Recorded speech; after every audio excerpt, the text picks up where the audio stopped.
Hello friends, today I am here to recapitulate some very important points related to laboratories which are either testing or calibrating. Okay, so first we will look what is measurement uncertainty.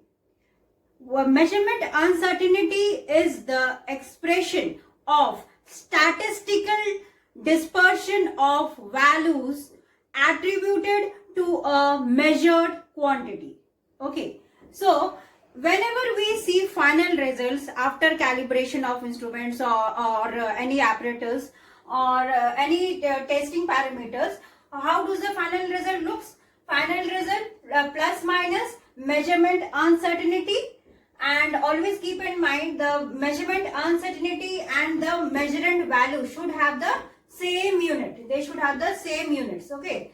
And it is along with the coverage factor, that is k equal to 2, and which is estimated under normal distribution curve. Most often it is estimated under normal distribution curve and with 95 confidence level. Okay. So when are the measurement uncertainties being added? When are these being added? When we have to upgrade our validity of test results. Okay, with the validity of test results should be very good. Okay, next, when sometimes customer asks for it, customer requirement. Okay, means they ask for giving a statement of conformity to for the particular sample. Okay, statement of conformity. What does it mean?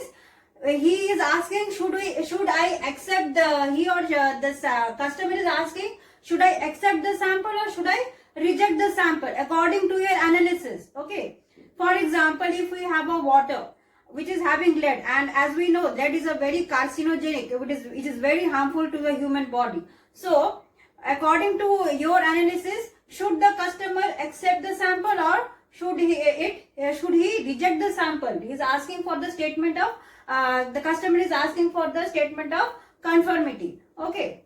Next requirement when measurement uncertainty should be added is affects the conformity to a tolerance limit. Okay, this is the third point. Now, whenever the customer asks for statement of conformity, we have to, along with final result, we have to give decision rule. Decision rule means statement of confidence, which takes into accounts, that is level of risk also. Okay, level of risk means either we are false accepting it or false rejecting it. Okay, so statement of this is our we have along with the result we have to add decision rule. Okay, and for giving our decision rule we also apply guard band statistics. Okay, how to calculate guard band? First, let us understand what is guard band.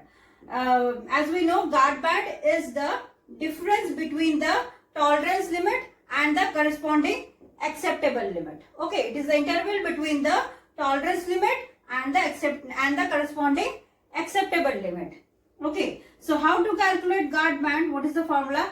Standard uncertainty multiplied by value based on confidence level from normal distribution. This is the formula for calculating guard band, and we can calculate tolerance as well as acceptance limit from the normal distribution curve. Okay. For example, if we have a final result, like these are the various results, and the final result we are getting between the upper acceptance limit and lower acceptance limit. So we don't have to worry. This final result is clearly pass. Okay. And if the final, see here in the last point, if the last final result is above the upper tolerance limit, so it is very clear that this final result is failed. We have to reject the sample. Okay, and but see in this four final results, we have to decide either we have to pass or we have to fail. Here the decision rule is required. Okay, for example, here see the final result. The final result is slightly lower than the it is slightly lower than the lower acceptance limit. Okay, so according to binary method, it is pass. Okay, and here the final result is slightly upper than upper acceptance limit, slightly upper than upper acceptance limit. So according to binary method, it is failed.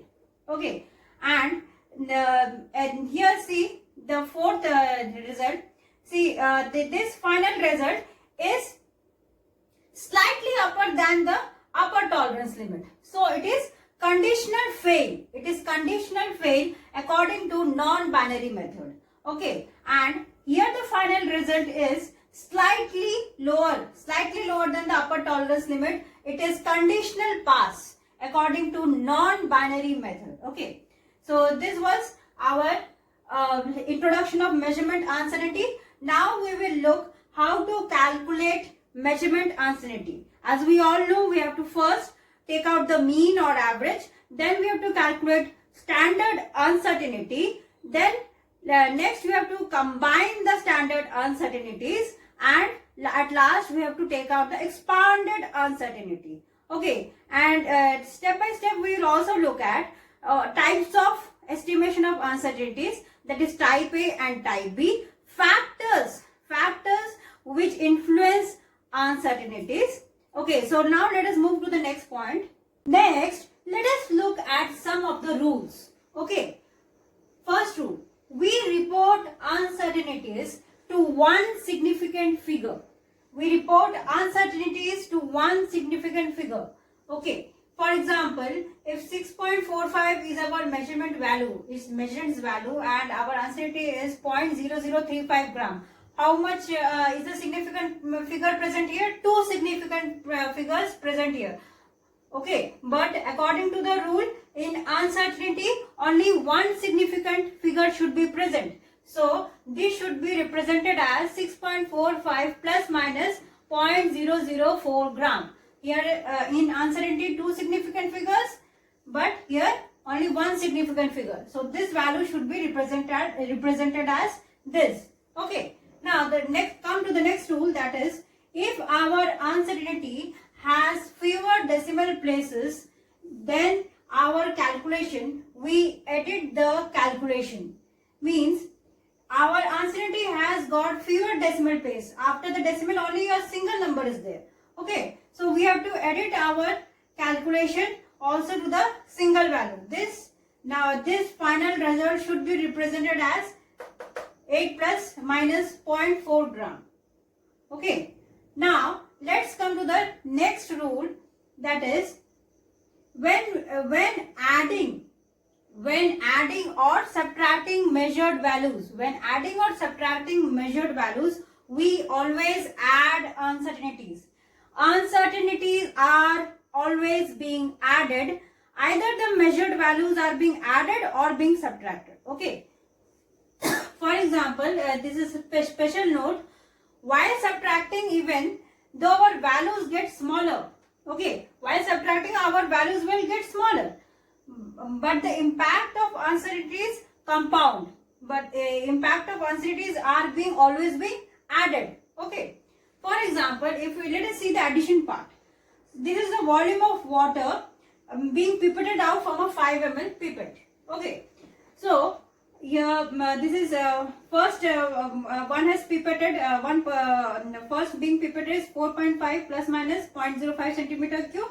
Second person has pipetted out 5.0 plus minus 0.05 centimeter cube. It may be two different persons or the same person. Okay. So we have added the measurement values. We have added the measured values here. Okay. And we have also added the uncertainties. Okay. Here this is the rule. But in subtraction, what do? If we take, this is the final weight of a filter paper and this is the initial weight of a filter paper. Okay. Initial weight of filter paper and final weight of filter paper. So we have to subtract this. Okay. So the value gets smaller. Okay. But we cannot subtract the uncertainties. We have to always add the uncertainties, because if we subtract, this will cancel out. And it is completely ridiculous to cancel out the uncertainties. Okay. There is always uncertainty present. So we have to add the uncertainty. Here we have added the uncertainty. So what is our result? This has gone less. 2.01 plus minus, we have added this uncertainty 0.01 gram. Okay. Now let's come to the next rule while multiplying or dividing. Okay. Now the next rule is when multiplying or dividing, we add percentage uncertainties. While multiplying or dividing, we add percentage uncertainties. Okay. So, for example, as we know, the formula of density is mass divided by volume. Okay. This is a formula, and the given mass is 25.00 plus minus 0.005 gram. Okay. And volume is 10.0 plus minus 0.01 centimeter cube. So these are our absolute uncertainties. These are our absolute uncertainties. Okay. But according to the formula, we have to divide. So we have to convert these absolute uncertainties to percentage uncertainties. Okay. Because while multiplying or dividing, we add percentage uncertainties. So this absolute uncertainty will be converted to percentage uncertainties. How to convert them? See, this is our absolute uncertainty divided by the measured value 25.00 into 100. This gives the percentage uncertainty. Okay. Next, same with the volume 0.01 absolute uncertainty divided by the measured value 10.0 centimeter cube into 100, which gives the percentage uncertainty, that is 0.1%. Okay. So these values can be written in the way 25.00 plus minus 0.02%. Okay. And this can be written as 10.0 plus minus 0.1%. So we have converted the absolute uncertainties to percentage uncertainties. Okay. Now let us find out the density. Density, what is the density? What is the mass given? 25.00 gram divided by volume, that is 10 centimeter cube. So this will be 2.5 gram per centimeter cube. Okay. And we have to add the percentage uncertainties. So after adding the percentage uncertainties, how can we write the final result, that is plus minus 0.12%, isn't it? But after this, we have to convert this percentage uncertainty back into absolute uncertainty. Okay. So we have to convert this percentage uncertainty back into absolute uncertainty. So 0.12% of 2.5 gram centimeter cube will be how much? Okay, we have to find out this, or converting back into absolute uncertainty. So this would be 0.0012 into 2.5. That is 0.003 gram per centimeter cube. Okay. So now we can write down the final result as 2.5 gram per centimeter cube plus minus 0.003 gram per centimeter cube. Okay, these both are in same units. Okay, and this has been, percentage has been turned back into absolute uncertainty. Okay, understood. Now let's move to the next rule. Next, let us look up how to calculate for standard uncertainty. Okay, for example, if a measurement for a single rod is given and there are three different measured values, that is, first is 3.47 centimeter, second 3.40 centimeter, third 3.44 centimeter. Okay, so we are not sure what should be the last digit. Should it be 7, should it be 0, or should it be 4? So we have to find out a scientific way out. Means we have to add the uncertainty to the measured value. So first we have to take out the standard uncertainty. So what is the formula of standard uncertainty? As we all know, that is, it is square root of summation of I equal to 1n xi minus x square divided by n minus 1. This is the formula for measuring standard uncertainty. So first we will take out the absolute mean of all the measured values. Okay, first we will take out the mean of all the measured values. Okay, average of all the measured values. So first so let us take out the average of all the measured values. First it is 3.47 plus 3.40 plus 3.44 and number of total measured values is 3. So after calculating this, the average or the mean is 3.44. Okay, this is our average value or the mean value. Okay, now we have to subtract from each of the measured values. We have to subtract this average value from each of the measured values. So first our measured value is 3.47 minus the average values is 3.44. So it comes to be 0.03. Okay. Second, the measured value is 3.40 minus 3.44 and it comes out to be minus 0.04. Okay. Third measured value is 3.44 minus 3.44. Oh, this comes out to be 0. Okay, now let us see after doing the difference. Okay, we have to do the square. See here, the square is given. Okay, so we have to do the square of it. So this is, after calculating this, we will be getting 9 into 10 to the power minus 4. Okay, and here after calculating this, we will be getting 1.6 into 10 to the power minus 3. Okay, but see here only one significant figure, here two significant figures. So let us convert this into one significant figure, that is 2 into 10 to the power minus 3. Okay, now this can also be written as 0.9 into 10 to the power minus 3. Agree? Okay, now we have to add, we have to summation, we have to add this values. So the numerator will be 2.9 into 10 to the power minus 3 after summation. Okay, this is our numerator.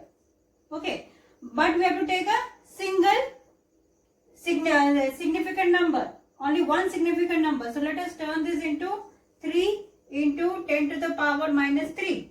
Okay, now what is given in the formula? N minus 1. What is the n? 3. 3 minus 1, 2. So divide the numerator by 2. Okay, now how much you will get? 1.5 into 10 to the power minus 3. Now again we need only one significant figure. So this will be converted into 2 into 10 to the power minus 3. Okay, at last what do we see? We have to take out the square root of the whole. So after taking out the square root of the whole, after this doing in the calculator, how much do we get? 0.0447. Okay, but we have to take only one significant figure. So this will be 0.04. Okay, so what was our average? 3.44. So how can we write the final result? That is 3.44 plus minus 0.04 centimeter. So our result will vary from, the range of result will vary from 3.40 to 3.48 centimeter. Next, let us see how to calculate combined uncertainty. Okay, so this is the first case, that is we have to calculate the volume after pipetting. Okay, so this is the output. Now this output is a function of different inputs. That is, the inputs may be repeatability of measurements due to calibration of pipette and also the temperature, the environmental condition. Okay, as temperature will differ, density will differ, volume will differ. Okay, so we have to, how to calculate the combined uncertainty of the volume. Okay, so we will first find out standard uncertainty of each input factor. Okay, standard uncertainty of each input factor will be found out, and then the square will be done, it will be added, and then finally you will take out the square root. Okay. Next, let us come to the second case, that is absorbance of sample solution. Okay, any absorbance of sample, this is our output. So this can be a function of different inputs, that is repeatability of the measurements. Okay, this is drift. Drift can be due to also the instrument. If the instrument is very old, we many times see that if we do the zeroing, after taking some readings, again we have to do back the zeroing. Okay, so that is zero drift, you must have heard. So due to drift also, and due to chemical interferences. What is chemical interferences? There are some substances which absorb at the same wavelength. Okay, so this is also another factor. So how to calculate the combined uncertainty of the absorbance for a sample? Okay, so how to calculate it? We will first take out the standard uncertainty of each input factor due to repeatability, due to drift, due to chemical interferences. We will do the square of each, we will add, and finally we will take out the square root. Okay, now at last we will take out the expanded uncertainty. How to take out the expanded uncertainty? Simple formula, that is combined uncertainty into coverage factor. Most often the coverage factor is taken as 2. Okay, now let us move to the normal distribution curve. Let us look to normal distribution curve. Okay, so after taking 100 measurements of any sample, after taking 100 measurements, we can plot normal distribution curve. Okay, so what is normal distribution curve? It is the frequency of occurrence of measurement being plotted against value of measurements. Okay, and as we see, the measurement values are getting less here also and here also. Okay, but it never gets 0. Okay, it never gets 0. So we cannot give measurement uncertainty with 100% probability. Okay, for example, if we take standard deviation of plus or minus 1, we get 68% confidence level or 68% probability. If we take this area, this is 68% probability of the measurements either to the plus side or either to the minus side from the mean. Okay, and if we take plus minus 2 for standard deviation, then we get 95% confidence level or 95% probability of the range of the measurements. Okay, and if we take plus minus 3 of standard uncertainty, we get 99% probabilities of measurements. But plus minus 3 standard uncertainty is used for rejection of samples. Okay, so there are two types of estimates of uncertainty. First is A type and second is B type. Okay, what is A type? It is obtained from statistical treatment of repeated measurement results. Okay, repeated measurement results. The treatment is usually calculation of standard deviation. The treatment is usually calculation of standard deviation. This is A type. Okay, standard deviation is related to A type. Okay, and the second one is B type, obtained without the use of repeated measurements. Here, see what is the difference from statistical treatment of repeated measurements and here without the use of repeated measurements. What can be the example? The uncertainty B type may be due to either mistaken or either some mistaken concentration of standard solution. Okay, or it may be some expert opinion also. Okay, so these are A type and this is the B type. Now let us look to the factors influencing uncertainty. Next, let us look to the factors affecting measurement uncertainty values. Okay, so first factor, measuring instrument accuracy. Second, stock solution. Okay, Third, measurement process. Fourth, operator skill. Next, environmental conditions also. Sampling issues and limited resolution. What do we understand by resolution? Resolution means if we vary the input signal, the output signal also varies. Okay, that means the resolution of the instrument is good.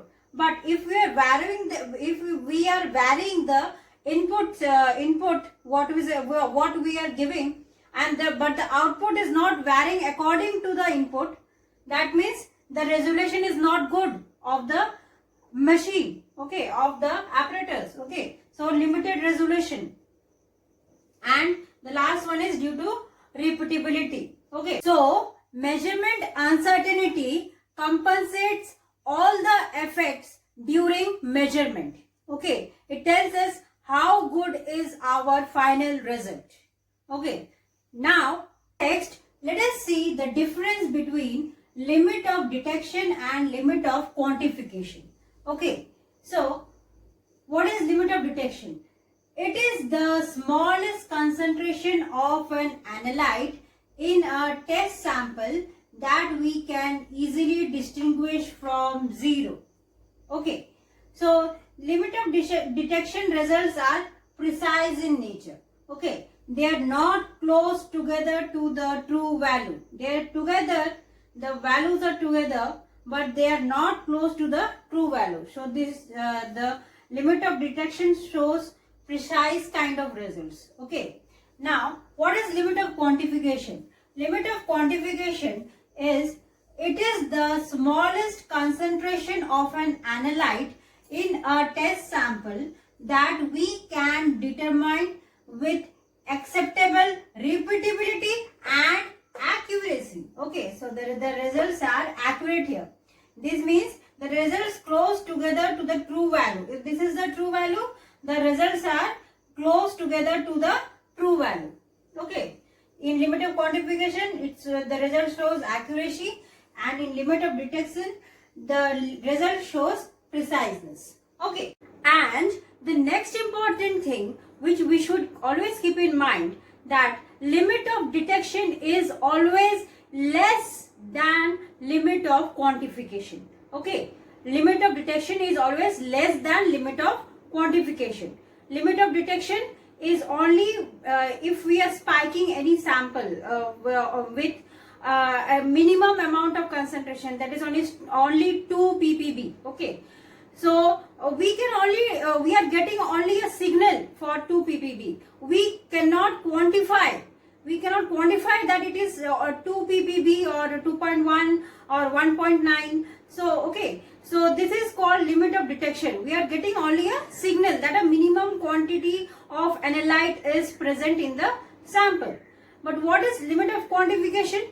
If we are, for example, if we are adding 4 ppb of any analyte to a sample, okay, so and we can quantify by accuracy and by repeatability and accuracy that it is we have spiked the sample with 4 ppb amount of analyte. So that is limit of quantification. Okay, so limit of detection is always less than limit of quantification. Okay, and these two terms are very important while we are doing method validation.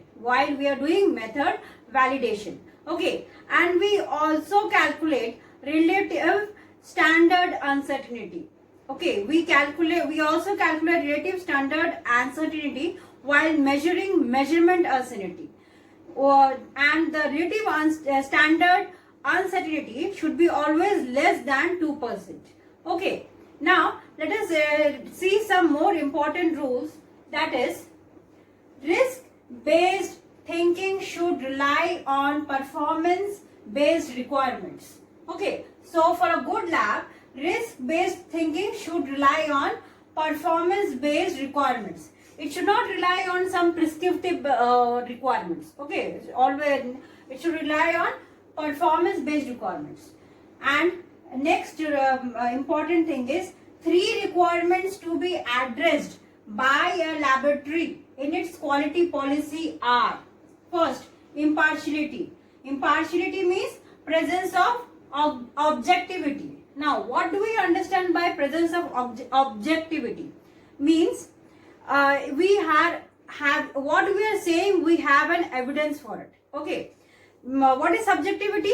Subjectivity means if someone tells that Dipanvita is a very bad girl, or the other person says, oh, Dipanvita is a very good girl, so they are subjective. Okay, they are just presenting their own viewpoints. They don't have any evidence. But if we are giving any result and we are putting any evidence for it, so that is objective, means that is free from the conflict of interest, that is free from biasness, and that is open-mindedness. Okay, so the first that they should mention is impartiality, that is presence of objectivity. Okay, second, competence should be mentioned. Third, consistent operation. Okay, next rule is for dated references only the edition cited applies. Now, what do we understand by dated references? Like, for example, if you take ISO IEC 17025 2017. 2017 is a dated reference. Okay. So, for dated reference, only the edition cited applies. Okay. If we cite this edition is enough. Okay. Now, for undated references, means if 2017 was not present. Okay. For undated references, the latest edition of the reference document, including any amendments, applies. Okay, these were the rules, and there are some more important points which we will be discussing in the coming video. Thank you and enjoy. Hope you have enjoyed this video. Thank you. Hello friends. Today I am here to cover up some more important points related to labs which are conducting testing of various parameters or calibration. Okay, so let us first look at some very key NABL documents. Okay, so NABL 100 is the general information brochure. Okay, NABL 132, procedure for dealing with complaints. NABL 133, NABL policy for use of NABL symbol. Okay, NABL 142, policy on traceability of measurement results. NABL 141, guidelines for estimation and expression of uncertainty of measurement. NABL 201, procedure for dealing with changes in accredited confirmatory assessment body operations. NABL 131, terms and conditions for obtaining and maintaining NABL accreditation. Okay, now let us move to some more NABL key documents. Some more key NABL documents are NABL 151 and NABL 152. These are application form for testing and calibration laboratories respectively. Okay. NABL 154, application form for integrated assessment. NABL 127, procedure for integrated assessment. NABL 219, assessment forms and checklist. Okay, now let us move on and see what is verification and validation. Next, let us see some important terms, that is verification and validation. Okay, so verification is provision of objective evidence that a given item fulfills specified requirements. Okay, now this item specified here can be any measurement procedure, any measuring equipment or any chemical. Okay, for example, if it is a confirmation that if any reference material is given to us as it is claiming, okay, so it should be homogeneous to the quantity being analyzed and the measurement procedure concerned. Okay, so and next let us see what is validation. Okay, what is validation? Verification where the specified requirements are adequate for an intended use. Pay attention, it is for intended use. What does it mean? For example, if there is any measurement procedure for estimating the mass concentration of nitrogen in water, we can validate the same method for estimating the mass concentration of nitrogen in human serum too.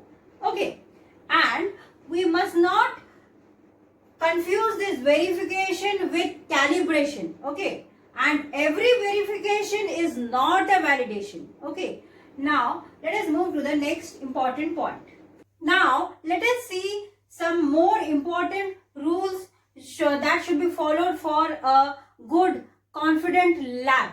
Okay, so lab shall identify risk on an ongoing basis. Okay, and maintain record of risk assessment and steps to eliminate risk, and it will also maintain confidentiality.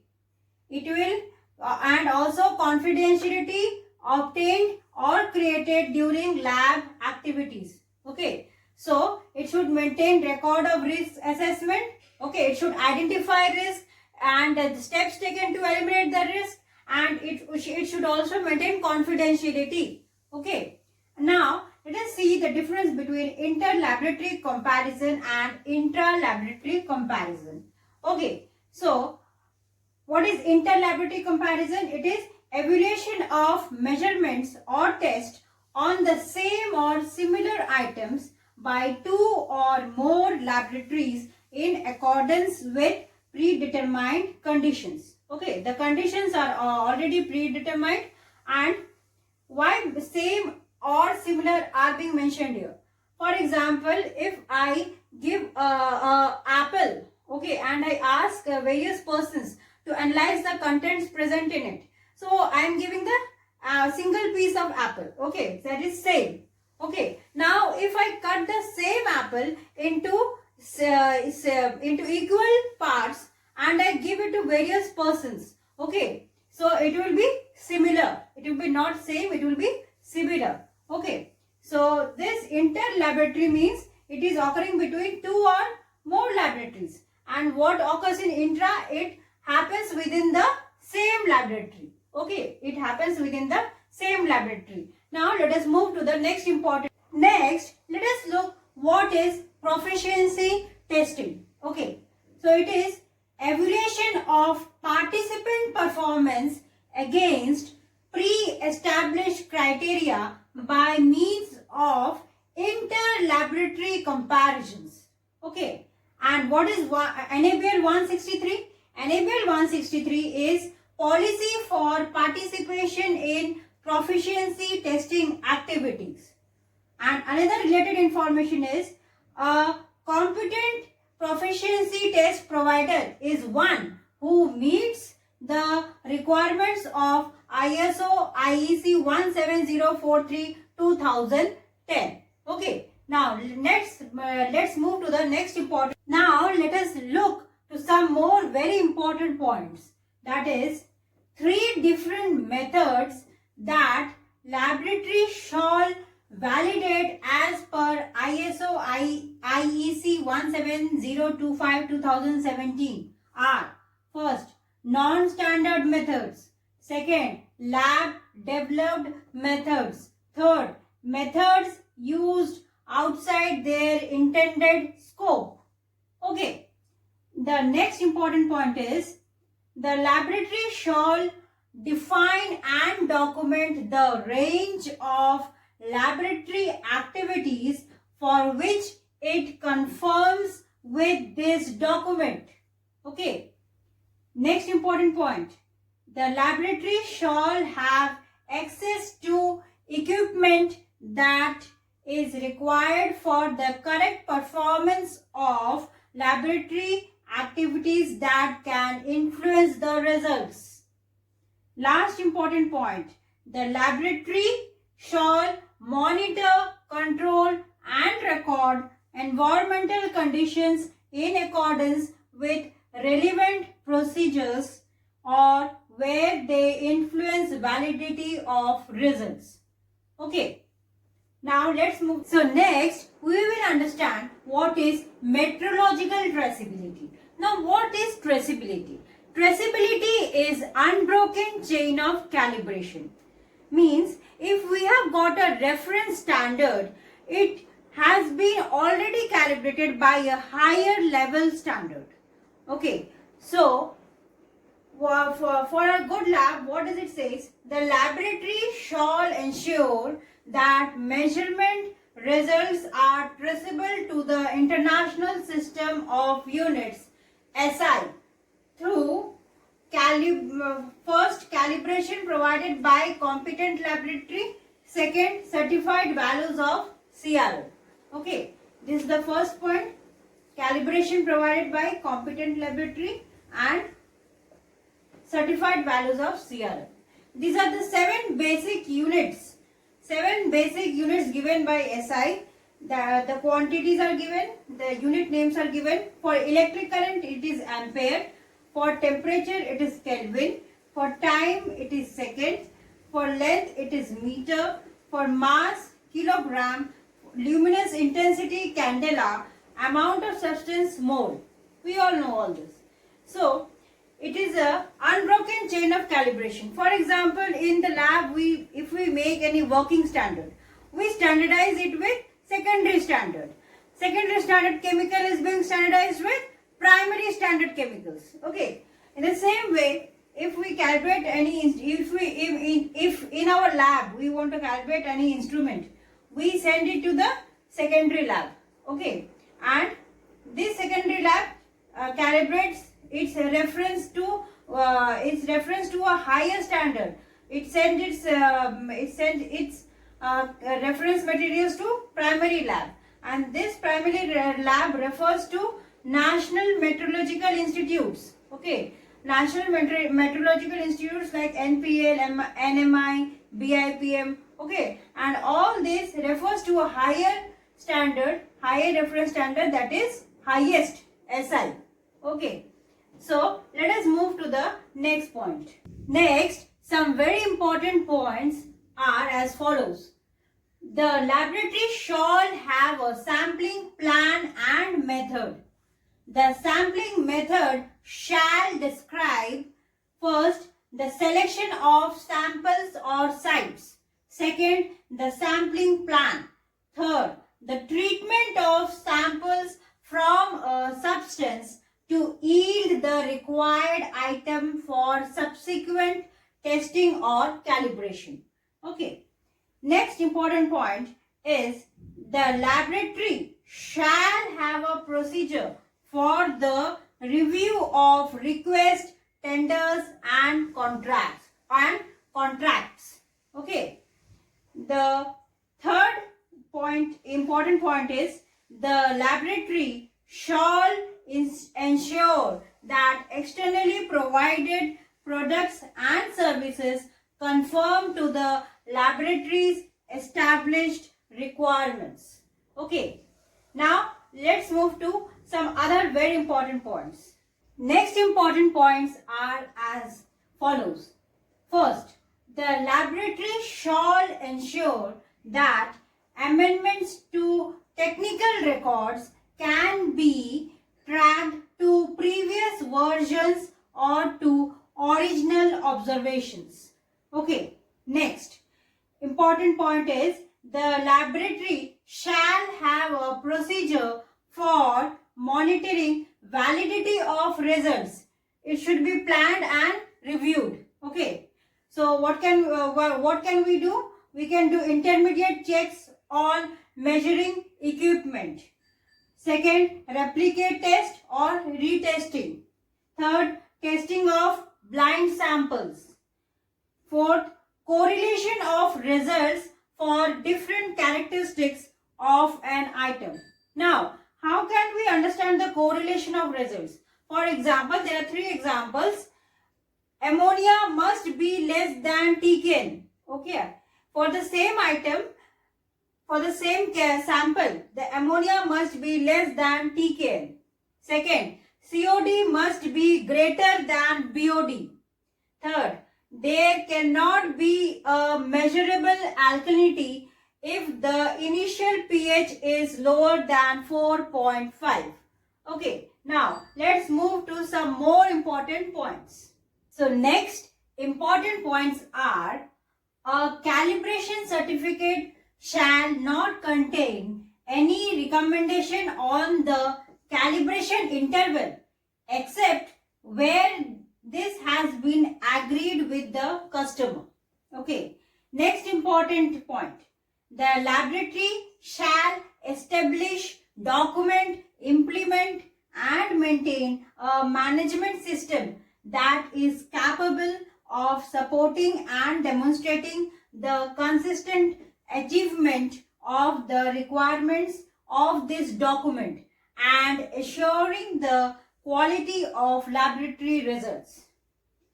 Next important point: the unintended use of obsolete documents is prevented and suitable identification is applied to them if they are retained for any purpose.